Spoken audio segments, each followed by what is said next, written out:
Hi hello ನಮಸ್ತೆ. ನನ್ನ ಹೆಸರು ಚೇತನ್ ಅಂತ. ಚೇತನ್ SMCA ಯೂಟ್ಯೂಬ್ ಚಾನಲ್ಗೆ ಹೃದಯಪೂರ್ವಕವಾಗಿ ಸ್ವಾಗತ ಸುಸ್ವಾಗತ. ಇವತ್ತು ನಾನು ತರ್ತಾ ಇರೋ ಟಾಪಿಕ್ ಯಾವುದಪ್ಪ ಅಂತಂದರೆ, ಶನಿವಾರ ಏಕೆ ಆಂಜನೇಯಗೆ ಹೋಗ್ತಾರೆ ಮತ್ತು ಶನಿ ಕಾಟ ಯಾಕೆ ಆಂಜನೇಯಗೆ ಹೋಗುತ್ತೆ ಎನ್ನುವ ಒಂದು ವಿಶೇಷವಾದ ಟಾಪಿಕನ್ನು ನಾನು ನಿಮ್ಮ ಮುಂದೆ ತರ್ತಾ ಇದ್ದೀನಿ. ದಯವಿಟ್ಟು ಯಾರು ಸ್ಕಿಪ್ ಮಾಡದೆ ಈ ವಿಡಿಯೋನ ಸರಿಯಾಗಿ ನೋಡಿ ಹಾಗೂ ಕಮೆಂಟ್ ಮೂಲಕ ನಿಮ್ಮದೇ ಆದ ಅನಿಸಿಕೆಗಳನ್ನು ತಿಳಿಸಿ ಅಂತ ಕೇಳ್ಕೊಳ್ಳಿ.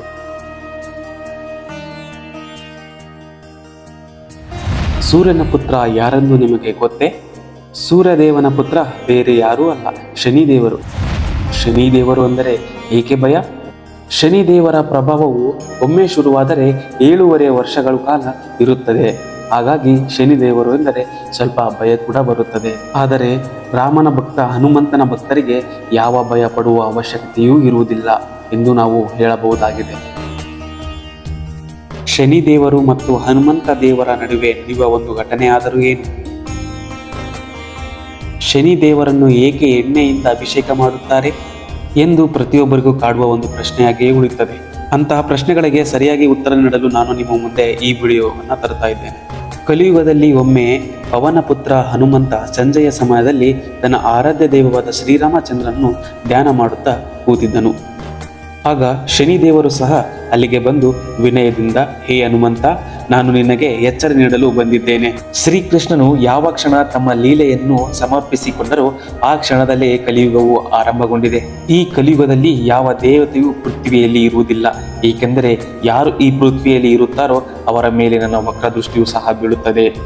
ಈಗ ನಿಮ್ಮ ಮೇಲೂ ಸಹ ನನ್ನ ಪ್ರಭಾವ ಬೀಳುತ್ತದೆ ಎಂದು ಶನಿದೇವರು ಹನುಮಂತನಿಗೆ ಹೇಳುತ್ತಾನೆ. ಶನಿದೇವರ ಮಾತನ್ನು ಕೇಳಿದ ಹನುಮಂತ, ಶನಿದೇವ, ಶ್ರೀರಾಮನ ಚರಣದಲ್ಲಿ ಯಾವ ಪ್ರಾಣಿ ಅಥವಾ ದೇವತೆಯು ಆಶ್ರಯ ಹೊಂದಿರುತ್ತಾರೋ ಅವರ ಮೇಲೆ ಕಾಲನ ಪ್ರಭಾವವೂ ಸಹ ಬೀಳುವುದಿಲ್ಲ. ಅದರಿಂದ ನನ್ನನ್ನು ಬಿಟ್ಟು ಬೇರೆ ಎಲ್ಲಾದರೂ ಹೋಗಿ, ಏಕೆಂದರೆ ನನ್ನ ಶರೀರದ ಮೇಲೆ ಶ್ರೀರಾಮಚಂದ್ರನ ಹೊರತುಪಡಿಸಿ ಬೇರೆ ಯಾರಿಗೂ ಪ್ರಭಾವ ಬೀರುವ ಶಕ್ತಿ ಇಲ್ಲ. ಹನುಮಂತನ ಮಾತು ಕೇಳಿದ ಶನಿದೇವರು ಹನುಮಂತನಿಗೆ ಹೇಳುತ್ತಾನೆ, ನಾನು ಸೃಷ್ಟಿಕರ್ತನ ವಿಧಾನದಿಂದ ವಿನ್ಯಾಸವಾಗಿದ್ದೇನೆ. ನೀವು ಕೂಡ ಇದೇ ಪೃಥ್ವಿಯಲ್ಲಿ ಇದ್ದೀರಿ. ನೀವು ನನ್ನ ಪ್ರಭಾವದಿಂದ ತಪ್ಪಿಸಿಕೊಳ್ಳಲು ಸಾಧ್ಯವಿಲ್ಲ. ನಾನು ಈ ಕ್ಷಣವೇ ನಿಮ್ಮ ಶರೀರದ ಮೇಲೆ ಬರುತ್ತೇನೆ ಎಂದು ಶನಿವು ಹನುಮಂತನಿಗೆ ಹೇಳುತ್ತಾನೆ. ಹನುಮಂತ ದೇವರು ಶನಿದೇವರಿಗೆ ಹೇಳುತ್ತಾನೆ, ಆಗಲಿ, ನೀವು ನನ್ನ ಶರೀರದ ಮೇಲೆ ಬರುವುದಾದರೆ ಬನ್ನಿ, ನಾನು ನಿಮ್ಮನ್ನು ತಡೆಯಲು ಬಯಸುವುದಿಲ್ಲ. ಆದರೆ ನನ್ನ ಶರೀರದ ಯಾವ ಭಾಗದ ಮೇಲೆ ಬರುತ್ತೀರಿ ಎಂದು ಹನುಮಂತನು ಕೇಳುತ್ತಾನೆ. ಆಗ ಶನಿದೇವರು ಹನುಮಂತ ದೇವರಿಗೆ ಹೇಳಿದರು ಈ ಮಾತುಗಳನ್ನು. ಶನಿದೇವರು ಹೇಳುವ ಮಾತು, ನಾನು ಮೊದಲು 2.5 ವರ್ಷ ಪ್ರಾಣಿಯ ತಲೆಯ ಮೇಲೆ ಕೂತು ಅದರ ಬುದ್ಧಿಯನ್ನು ವಿಚಲಿತಗೊಳಿಸುತ್ತೇನೆ. ಮುಂದಿನ 2.5 ವರ್ಷಗಳ ಕಾಲ ಪ್ರಾಣಿಯ ಉದರದ ಸ್ಥಳದಲ್ಲಿ ಕೂತು ಅದರ ಶರೀರವನ್ನು ಅಸ್ವಸ್ಥಗೊಳಿಸುತ್ತೇನೆ. ನಂತರ ಅಂತಿಮವಾಗಿ 2.5 ವರ್ಷಗಳ ಕಾಲ ಕಾಲಿನಲ್ಲಿ ಕುಳಿತು ಪ್ರಾಣಿಯನ್ನು ಅಲೆದಾಡಿಸುತ್ತೇನೆ. ಇದನ್ನೆಲ್ಲ ಹೇಳಿ ಶನಿದೇವರು ಆಂಜನೇಯನ ತಲೆಯ ಮೇಲೆ ಬಂದು ಕುಳಿತುಕೊಳ್ಳುತ್ತಾನೆ. ತಲೆಯ ಮೇಲೆ ಶನಿ ಬಂದು ಕುಳಿತುಕೊಂಡಾಗ ಹನುಮಂತನ ತಲೆಯಲ್ಲಿ ಕೆರೆತವು ಆರಂಭವಾಗುತ್ತದೆ. ಹನುಮಂತ ದೇವರು ಯೋಚಿಸುತ್ತಾನೆ, ಈ ಕಡಿತವನ್ನು ಹೇಗೆ ನಿವಾರಿಸಬೇಕೆಂದು ಯೋಚಿಸಿ ಪಕ್ಕದಲ್ಲಿ ಇರುವ ಬೆಟ್ಟವನ್ನು ತನ್ನ ತಲೆಯ ಮೇಲೆ ಇಟ್ಟುಕೊಳ್ಳುತ್ತಾನೆ. ಆವಾಗ ಶನಿದೇವರಿಗೆ ಒತ್ತಡವು ಹೆಚ್ಚಾಗುತ್ತದೆ. ಇದರಿಂದ ಏನು ಮಾಡುತ್ತಿರುವೆ ಹನುಮಂತ ಎಂದು ಶನಿದೇವರು ಕೇಳುತ್ತಾನೆ. ಹನುಮಂತ ದೇವರು ಶನಿಗೆ ಹೇಳುತ್ತಾನೆ, ಹೇಗೆ ಸೃಷ್ಟಿ ತನ್ನ ಕರ್ತವ್ಯದ ವಿಧಾನದಿಂದ ವಿನ್ಯಾಸವಾಗಿದೆಯೋ ಹಾಗೆ ನಾನು ಕೂಡ ನನ್ನ ಸ್ವಭಾವದಿಂದ ನಾನು ವಿನ್ಯಾಸವಾಗಿದ್ದೇನೆ ಎಂದು ಹನುಮಂತ ದೇವರು ಶನಿಗೆ ಹೇಳುತ್ತಾನೆ. ನಾನು ನನ್ನ ಕೆರೆತವನ್ನು ಹೀಗೆ ಹೋಗಲಾಡಿಸುತ್ತೇನೆ. ನೀವು ನಿಮ್ಮ ಕೆಲಸವನ್ನು ನೀವು ಮಾಡಿ, ನನ್ನ ಕೆಲಸವನ್ನು ನಾನು ಮಾಡುತ್ತೇನೆ ಎಂದು ಹನುಮಂತನು ಮತ್ತೊಂದು ಬೆಟ್ಟವನ್ನು ತಲೆಯ ಮೇಲೆ ತಂದು ಇಟ್ಟುಕೊಳ್ಳುತ್ತಾನೆ. ಅದರಿಂದ ಶನಿಗೆ ಒತ್ತಡವು ಸಹ ಹೆಚ್ಚಾಗುತ್ತಾ ಇರುತ್ತದೆ.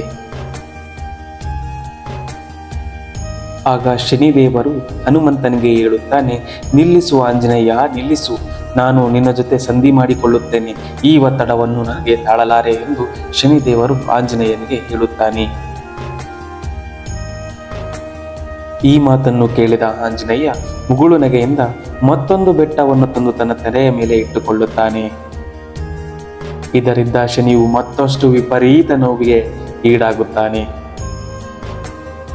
ಶನಿದೇವರು ಹನುಮಂತನಿಗೆ ಹೇಳುತ್ತಾನೆ, ಏ ಹನುಮಂತ, ನನ್ನನ್ನು ಮುಕ್ತಗೊಳಿಸು, ನಾನು ಎಂದಿಗೂ ನಿನ್ನ ಸಮೀಪವೂ ಕೂಡ ಬರುವುದಿಲ್ಲ ಎಂದು ಶನಿದೇವರು ಹನುಮಂತನಿಗೆ ಹೇಳುತ್ತಾನೆ.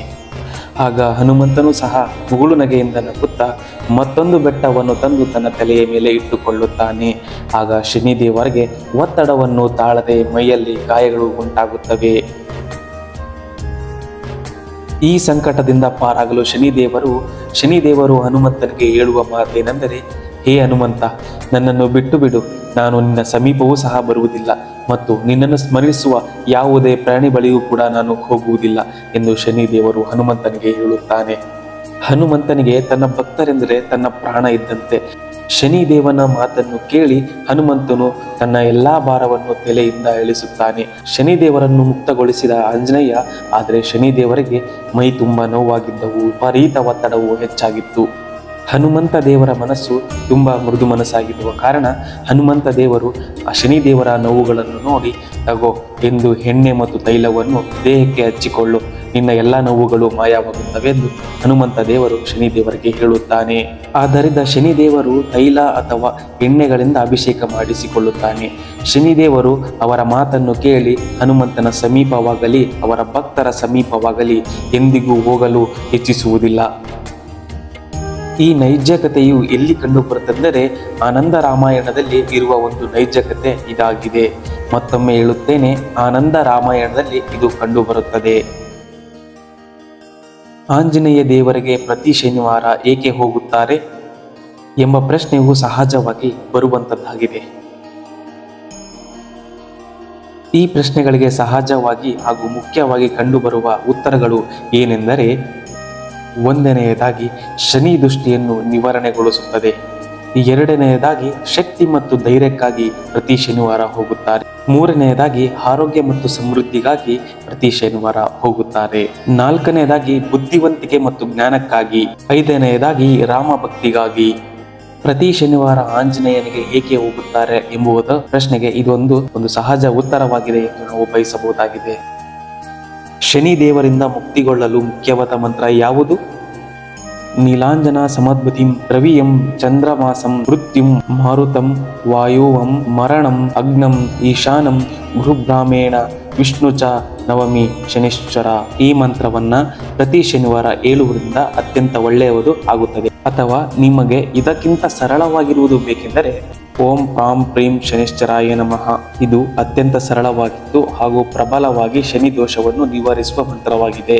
ಈ ಮಂತ್ರವನ್ನು ಜಪಿಸುವ ವಿಧಾನ ಏನೆಂದರೆ, ಮೊದಲನೆಯದಾಗಿ ಶ್ರದ್ಧತೆ. ಈ ಮಂತ್ರವನ್ನು ಜಪಿಸುವ ಮೊದಲು ಸ್ನಾನ ಮಾಡಿರಬೇಕು. ಎರಡನೆಯದಾಗಿ ಸ್ಥಳ, ಶಾಂತಯುತವಾದ ಮತ್ತು ಪ್ರಶಾಂತವಾದ ಸ್ಥಳವನ್ನು ಆಯ್ಕೆ ಮಾಡಿಕೊಳ್ಳಬೇಕು. ಮೂರನೇದಾಗಿ ಮುದ್ರ, ಜಪಿಸುವಾಗ ನಿರ್ದಿಷ್ಟವಾದ ಮುದ್ರವನ್ನು ಇಟ್ಟುಕೊಳ್ಳಿ. ನಾಲ್ಕನೆಯದಾಗಿ ಸಂಖ್ಯೆ, ಜಪಿಸುವಾಗ 108 ಬಾರಿ ಅಥವಾ ನಿಮ್ಮ ಸಮರ್ಪಣೆಗೆ ತಕ್ಕಂತೆ ನೀವು ಜಪಿಸಿ. ಐದನೇದಾಗಿ ಭಕ್ತಿ, ಮಂತ್ರವನ್ನು ಜಪಿಸುವಾಗ ಶನಿದೇವರನ್ನು ಭಕ್ತಿಯಿಂದ ಸ್ಮರಿಸಿ. ಇದನ್ನು ನೀವು ಪ್ರತಿ ಶನಿವಾರ ಮಾಡಿದರೆ ನಿಮ್ಮ ಬದುಕಲ್ಲಿ ಸಂತೋಷ, ಸಮೃದ್ಧಿ, ಆನಂದ, ಆರ್ಥಿಕತೆಯಾಗಿ ನೀವು ಹೆಚ್ಚುತ್ತೀರಿ. ನನ್ನ ವೀಕ್ಷಕರಲ್ಲಿ ಒಂದು ಸ್ವಲ್ಪ ಕ್ಷಮೆ ಇರಲಿ. ಸ್ವಲ್ಪ ಆರೋಗ್ಯದ ಏರುಪೇರಿನಲ್ಲಿ ನನ್ನ ಧ್ವನಿ ಸ್ಪಷ್ಟತೆ ಬರ್ತಾ ಇಲ್ಲ. ಹಾಗಾಗಿ ಸ್ವಲ್ಪ ಮಂದಹಾಸದ ಮುಖ ಕೂಡ ನನಗೆ ಕಾಣ್ತಾ ಇಲ್ಲ ಅಂತ ಅನಿಸುತ್ತೆ. ಪರವಾಗಿಲ್ಲ, ನೀವೆಲ್ಲ ಸಪೋರ್ಟ್ ಮಾಡಿದರೆ ಎಲ್ಲ ಆರೋಗ್ಯವಾಗಿರ್ತೀನಿ. ನನ್ನ ವಿಡಿಯೋ ನೋಡೋಕ್ಕೆ ಹೃದಯಪೂರ್ವಕವಾಗಿ ಧನ್ಯವಾದಗಳು. ಇದೇ ರೀತಿ ಸಪೋರ್ಟ್ ಮಾಡಿ.